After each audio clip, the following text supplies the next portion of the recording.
Hello बच्चों, क्या हाल चाल। आज की क्लास में हम फिर से ट्रिग्नोमेट्रिक फंक्शंस की कुंडली पता करने वाले हैं और आज का काम है हमारा cos x।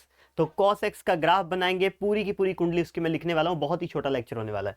ओके, तो बिना समय वेस्ट किए हम जल्दी से ग्राफ बनाना शुरू करते हैं। Okay, so this will be my y axis, right, and this will be my x axis. सही है। अब ध्यान से देखना हमें करना क्या है। ओके, सो यहां पर आपका ग्राफ कैसे होगा, like this. Okay, basically cos zero जो होता है ना आपका, cos जीरो जो होता है वो आपका 1 होता है, राइट। cos जीरो आपका 1 होता है और cos 90 जो होता है ना वो 0 होता है। cos 90 मतलब π/2 पर cos 90 आपका 0 होता है, ठीक है। तो ये कुछ इस तरह आएगा, लाइक दिस, और यहां से कुछ ऐसे जाएगा। ओके, और इस तरफ भी कुछ ऐसे। ओके, इसको थोड़ा सा आगे बढ़ा लेते, हाँ, ताकि मैं आपको थोड़े पॉइंट्स और बता दूं। राइट। ओके, तो ध्यान से देखिए हुआ क्या, जीरो पर वैल्यू आ रही है 1, π/2 पर 0, cos 90 0 होता है, और उसके बाद यहां आएगा आपका पाई, cos पाई आपका कितना आ रहा है, -1। सही है, मतलब इसकी भी मिनिमम वैल्यू -1 होती है और मैक्सिमम वैल्यू 1 होती है। साइन एक्स की तरह cos x का भी -1 to 1 ही चलेगा, इसी के बीच में है ना, देख लो। ओके तो ये चीज होगी। ओके, यहां पर क्या आ जाएगा आपका, ये 1π/2 है, ये 2π/2 है, ये 3π/2 है, ठीक है। और उसी तरह 4π/2, अरे 3π/2, फिर 4π/2 आपका 2π बन जाएगा, फिर 5π/2 आ जाएगा, फिर 6π/2 आपका 3π बन जाएगा, लाइक दिस। ओके, और इसी तरह चीजें इस तरफ भी कंटिन्यूस होंगी। -π/2 आ जाएगा आपका, फिर यहां पर आपका -π आ जाएगा, फिर यहां आपका क्या आ जाएगा, -3π/2, लाइक दिस। सही है, अंडरस्टूड।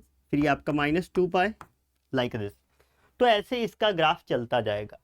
अब जो इंपॉर्टेंट चीज है, अब हम बात करते हैं इसकी पूरी कुंडली के बारे में। ध्यान से देखना, इसकी हर चीज हम लिखने वाले हैं। सबसे पहले लिखते हैं डोमेन।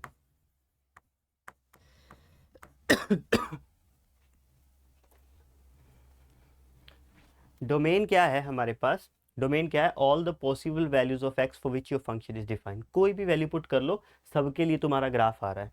एक्स एक्सिस पर नेगेटिव पुट करो, 0 पुट करो, पॉजिटिव पुट करो, हमेशा तुम्हारा ग्राफ आ रहा है। सो ये तुम्हारा सिंपली आर हो गया, ठीक है। फिर बारी आ जाती है कोडोमेन की।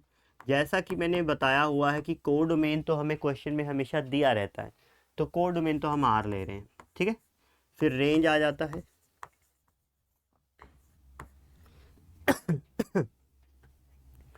रेंज की अगर बात करें तो रेंज क्या है, height of the function. Minimum value कितना है, -1, मैक्सिमम वैल्यू कितना है, 1।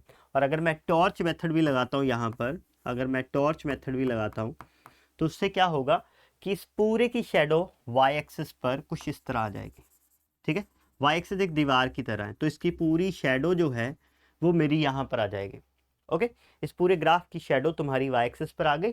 तो वो क्या बोल रहा है, -1 to 1, ये इंटरवल ही है बेसिकली। ओके, तो -1 to 1, और ये दोनों इंक्लूडेड हैं। ओके, क्योंकि दोनों वैल्यूज आती हैं, तो ये तुम्हारा क्या हो गया, रेंज हो गया। 1 1 चेक कर लेते, 1 1 और मैनी 1।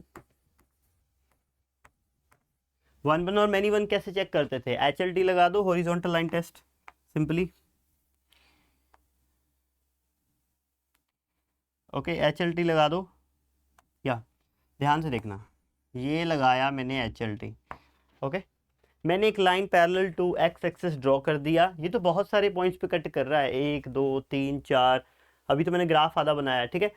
तो ये तो चलता रहेगा, बहुत जगह कट कर रहा है। तो ये क्या हो गया तुम्हारा, मेनी 1, 1 1 नहीं है, ये तुम्हारा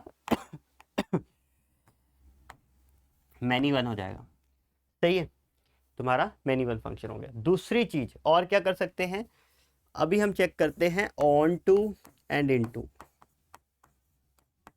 ऑन टू और इनटू चेक कर लो। ऑन टू और इनटू कैसे चेक करते थे कि कोडोमेन इक्वल्स टू रेंज है या नहीं। ओके, कोडोमेन कितना है, आर, और रेंज कितना है, -1 to 1, तो ये दोनों तो बिल्कुल भी इक्वल नहीं है। Codomain is not equal to range ना, तो ये तुम्हारा क्या होगा, ऑन टू नहीं हो सकता, तो ये तुम्हारा इनटू हो जाएगा। सही है, इनटू हो गया।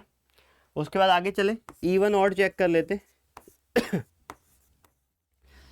अगर वाई एक्सिस के राइट हैंड साइड पर जो ग्राफ बना है वैसा ही ग्राफ अगर लेफ्ट हैंड साइड पर बना है तो ये इवन होगा।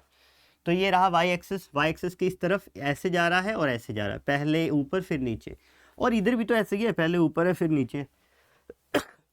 एग्जैक्टली वही ग्राफ है।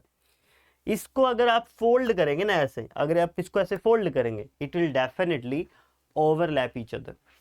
सही है, तो ये आपका क्या हो गया, इवन फंक्शन हो गया, आपका इवन फंक्शन। सही है, यहां तक समझ आ गया, ऑड और इवन भी पता चल गया। आगे चले तो कंटिन्यूस देख लेते हैं। हर पॉइंट पे वैल्यू डिफाइन है, हर पॉइंट पे कंटिन्यूस है, कहीं भी पेन उठाना नहीं पड़ रहा, पूरे के पूरे आर पर ही कंटिन्यूस है ना। ये कहां पर ब्रेकेज है, कहीं पर, कहीं पर भी ब्रेकेज नहीं है, समझ रहे हो, कहीं पर भी ब्रेकेज नहीं है, तो ये क्या होगा तुम्हारा कंटिन्यूस ऑन आर। पूरे के पूरे रियल नंबर्स -∞ to ∞ पर ये क्या है तुम्हारा कंटिन्यूस है। सही है, आगे डिफरेंशियबिलिटी चेक कर लेते हैं। डिफरेंशियबल चेक कर लो। अच्छा, स्मूथ कॉर्नर, स्मूथ ही है बेसिकली पूरा ग्राफ ये, तो शार्प कॉर्नर तो कहीं नहीं है, कंटिन्यूस होना चाहिए और शार्प कॉर्नर नहीं होने चाहिए। कंटिन्यूस है, शार्प कॉर्नर कहीं नहीं है। ओके, शार्प कॉर्नर कहीं नहीं है, तो ये तुम्हारा क्या हो जाएगा, differentiable on are.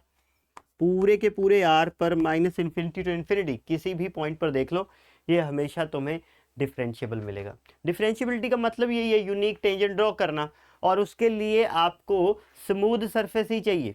Smooth curve होगा वहीं पर मैं यूनिक टेंजेंट इजीली ड्रॉ कर सकता हूँ। सही है, इतना समझ आ गया।